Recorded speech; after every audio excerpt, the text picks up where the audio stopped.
So 2021 has come and just about gone. As a year for gaming, it's been decent. I've always felt like the comments of 2021 being dull were kind of over-exaggerated, and I mostly assumed that people were just not playing the right titles when I saw things like the AAA industry is getting worse and the AAA games have gone to shit by indie titles.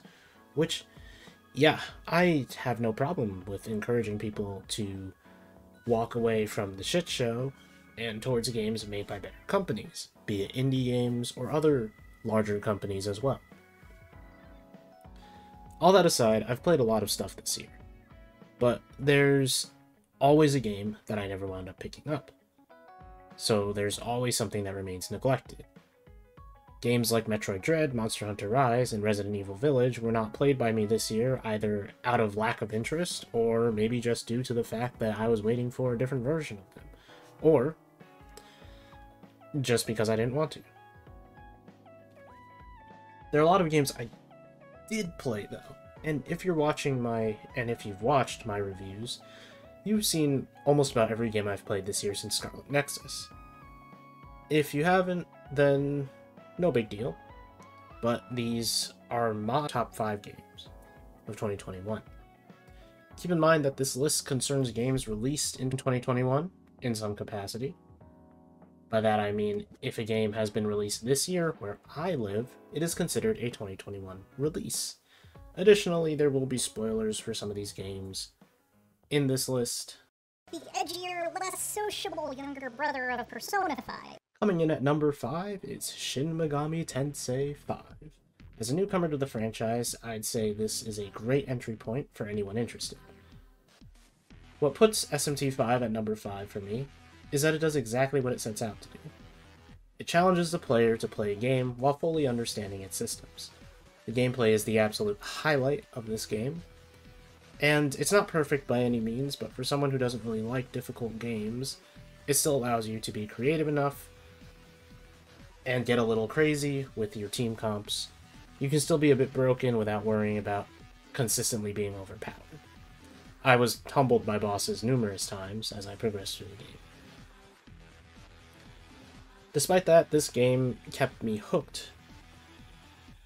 It's pretty well made, and its exploration is also pretty good. And the challenging gameplay kind of seals the deal of the whole gameplay experience being pretty high up there for me. It's not all perfect, though. SMT5's narrative does not always hit. If I'm honest, I wasn't disappointed by the narrative, but the lack of focus on most of the characters left a little bit to be desired. My assumption is that by not focusing too much on any character, and not giving the player a lot of time to form bonds with these characters, you're essentially testing your player's ideals, which culminates in the final choice you make in the game, where you choose the path you want to go down, whether you want to create new worlds or destroy the throne, which the throne is the thing that helps you create worlds. There's also the 4th ending, which I have not gotten yet, but I will get to eventually. It has a lot of weaknesses, as the plot feels like it's a skeleton and not really a full package, but it accomplishes what it wants to, which is to force you to make a choice without being tied to any one character. Wrath of the Ruined King. Welcome to the Viego Champion Spotlight. Ruined King is one of those games that I absolutely expected to dislike. I don't like League, and I don't much care for the gameplay system it presented. However, this game does what I really didn't expect, which is that it made me care about not only the game, but also Bilgewater. Among a variety of settings in video games, I heavily like those settings that involve dirty docks and ships. It just never really appealed to me. There are a few exceptions here and there, but for the most part, I prefer other settings. Ruined King assembles a cast of 6 characters who all bounce off each other fairly well. I think Braum really is the saving grace of the cast, as he gives off this jovial energy that helps push the group forward in a group of rather brooding and unfriendly cast members. Ruined King is one of those games that surpassed my expectations in most areas, albeit just by a smidge. It got me engaged in a combat system that I was heavily put off by, and it left me feeling like I wanted more of these kinds of games. The plot was pretty decent, although very predictable for the most part, and as someone who knows a little bit about League lore and these characters, a lot of the heavy story beats don't hit as hard since I kind of figured out where they were going. But that's not a bad thing, as predictability does not determine whether a narrative is good or bad. The downfall of Ruined King is absolutely its movement, the thing I was most turned off by, and I discussed it a lot in my review. The movement is pretty much just boring, and if Riot Forge intends to make more games like this, I hope they make the movement at least a little bit more interesting, or less time consuming. Honestly, just let me fast travel to the areas that I want to go to, unless there are enemies in it and you need me to walk through that area. Okay, can you swear here? Can you swear? Okay, fuck the Oscars! It doesn't take second, but it certainly was close to doing so. It Takes Two is a fantastic game that constantly shoves new ideas and concepts in your face without spending too much time on the previous ones. Instead of taking one concept and developing it out for the entire game, each section is made of small mechanics that each get their own chance to shine. The only downside to this game is needing 2 players to play it, but I wouldn't really say it's a downside as much as it is just a requirement, as the only way this game could really work is with 2 players. It Takes Two is not a perfect game, but it may be one of the best things that has come out this year. As someone who isn't really into puzzle games, I think this game really stands out from a lot of big releases. It offers a fantastic multiplayer experience, and I think if you've got someone you want to play a game with, this is absolutely the best one to play, whether they like games or not. It sounds like somebody forgot. Pretty hard debate for me between number 2 and number 1. Scarlet Nexus is a game that I wasn't at all hyped for. Despite what it's done for my channel, I'd say I was fairly lukewarm to its initial reveal. Not being able to play as the other characters, among other things, kind of just made me feel a little bit put off by this game. But it was a Bandai original IP, which I'm always willing to give a chance. And Scarlet Nexus really did surprise me. The gameplay was fun from the demo, and it only really got better once I got the full game. I love the characters, and there wasn't really anyone in the main cast I disliked. Maybe Shiden, but not really. The story was pretty good, albeit a bit confusing and weirdly constructed. In some cases, I feel like a lot of deaths were poorly developed. Nagi and Naomi's death feel like random events that just kind of happen. They're plot devices, and I don't feel anything towards those character deaths. Additionally, it feels like there are at least several underutilized characters, that being Kodama and her sister, whose name escapes me, and I probably should have looked up before recording this, but whatever. Seto, as well, I think deserved a little bit more screen time before his untimely demise. The game unfortunately doesn't spend a lot of time on these characters, since they aren't part of the main party, and they're really not really important to the main story. They're really just plot development characters who die because character development. So I guess character development, not plot development. But yeah.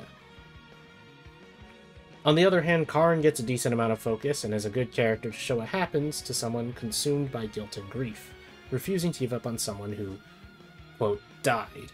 Not necessarily, Alice isn't really dead, you get the point. And comparing him to Yuito and Kasane, who lose people close to them and realize that they need to move on. That what the person would have wanted is for you to have moved on and given your life your best shot, instead of wallowing in sorrow and grief over their death for the rest of their lives. I still think that Nagi and Naomi should have had more of a chance to become characters before they just get shafted for character development fodder of the main cast. The music is stellar, the visuals are pretty, and the voice acting is great. There's really not much that I couldn't love about this game. I guess the only thing that I was not super happy with is how some of the plot is actually spoiled for you by the game itself. And I feel like they could have easily fixed that by making this one of those games somewhat similar to maybe Yakuza 0, or even Kingdom Hearts Dream Drop Distance, where you, at certain moments in the story, so maybe not totally like Dream Drop Distance, but you get the point, is essentially that at some points in the story you will swap to the other person, and while that may mean you have to retread similar ground, the 2 playthroughs thing is a little taxing, especially when you already know what happens. Anyways, Scarlet Nexus is not perfect, but it's really not too shabby either. I enjoyed the game greatly, and I hope whatever Bandai plans to do next with this IP is even better than this. It's probably the best superpowers game I've played since Spider-Man, and I don't really know how to feel about that. It's a game that combines a lot of systems, and I think it has a lot of potential to be polished with the sequel. And here's to the future of this series that I will absolutely return to if it gets a sequel. Are you for real? So my number one game this year is Persona 5 Strikers. As a shock to probably no one, Persona is the series that got me into JRPGs. So it's not that much of a surprise that this game fits itself right in my number one spot. But I have my reasons, beyond being a fanboy. Now I've played a lot of Persona, like a lot. These games are really good. The spin-offs, on the other hand, often sit the line of decent to almost great to somewhat mediocre. Especially in the story department. I know a lot of people are turned off by the Warriors-esque genre of games because they're too easy, but I feel like P5S takes the Warriors formula and converts it into Persona. The best thing about this game is that it takes almost every element from the games it's supposed to be like and smoothly converts it into the style of Persona 5 and, you know, an RPG kind of turn-based style. It's turn-based, but it just does a really good job at converting it. From visuals to music to gameplay, there's something so satisfying about seeing this concept pulled off so well. Especially since I was convinced that this would just be another standard Warriors game. You know, you get your fan service, you got all your protagonists, you got all your main characters, and you just fight hordes and hordes of enemies. But no, this game does a lot more than that. The story of P5S is probably the most satisfying I've played this year. From start to finish, there is mostly a proper build-up into the climax, and most every moment feels earned to at least some degree. I think the only place I felt the story falter was the fact that this game, and Persona 5 Royal, which, spoilers for Royal in here as well, if you have not played that. Anyways, here they come. They share a very similar concept in the final antagonist goals. The game never truly paints Ichinose as an antagonist, though, which is roughly the same thing as the game did with Maruki. My problem with this game is mostly that it reuses concepts from a very recent title, if you're counting the fact that the Japanese releases for these games were barely 5 months apart. And these concepts are essentially reused, albeit in a somewhat different execution. But P5S sits at the top of my list by a mere sliver. In the end, it still has its flaws, and it isn't a perfect game, but it's a damn good one. Especially if you played the previous Persona 5 or Persona 5 Royal. The way this game executes its gameplay concept is fantastic, and I hope any other upcoming spin-offs can do exactly the same, if not better. Now, I love fighting games, and I was absolutely in love with Strive's visuals and music. The addition of rollback netcode is definitely a plus, however, I could just never get into the game. And I can't tell you exactly what it is, but I believe it's because I never found a character that I fully connected with in the roster. The future of this game might change that, but for now, Strive is sitting on my back burner. I love almost everything about this game otherwise, but it felt wrong to put the game in my top 5, as it wasn't a game that I was absolutely enjoying. That being said, I think Strive is a fantastic game visually and musically. Everything about this game is fancy and beautiful, and not to say that the supers are not beautiful, but a lot of them are a little underwhelming, since they aren't the crazy cinematic ones that the previous game had, which I know function a lot differently. I understand, and I forgive you, Volron. So I guess this might be a surprise to some to not see Tales of Arise on the top 5. I did really enjoy this game, but man, that last fight really left a huge sour taste in my mouth. The Great Spirit Rennet was just not very entertaining, and Volron is kinda eh. As an endgame boss, I mean, I think both of these points would heavily benefit from having extra time developing them. Like, if you tack on another 10 to 15 hours to the game just about these things, you could really get some, like, good care about them. And I think the actual ending of Alphen and Shion is really good.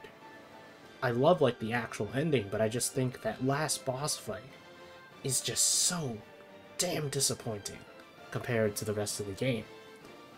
And the other games on this list are they just have better, like, climactic final bosses and things like that.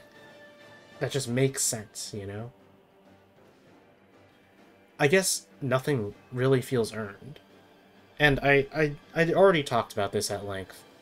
And aside from that stuff, I felt like Tales of Arise was absolutely a strong game. It just had enough weak points in it in that last portion for me not to feel like it was in my top 5. As this is going, this is more like, you know, the top 7, but I digress. Yeah, I still don't get why people say 2021 was a bad year for gaming, because it really wasn't. Maybe none of the games were up your alley, which is fair, but there's a lot of stuff I didn't play either. And I'm sure some of those games were fantastic. But just because there's not a lot of things up your alley doesn't mean it's a bad year for gaming. It's a bad year for your gaming, because there's just nothing that you're interested in. But for me, there was still plenty of games to just enjoy. And I loved my time with all of these games, even the parts that I didn't really like that much. For me, 2021 was a good year for games. It's just not a year with titles that blew my socks off and sent me into the stratosphere. I hope that next year will be better. And we've got a lot of games coming up soon. In the end, for RPG fans especially, and JRPG fans even more, I feel like this year blew it out of the park in quantity. This, of course, is just my top 5. But what was yours? Let me know in the comments. And remember to like the video and subscribe for more videos from me. Share this video with your friends, and I hope you guys have a great new year, and I'll see you next week.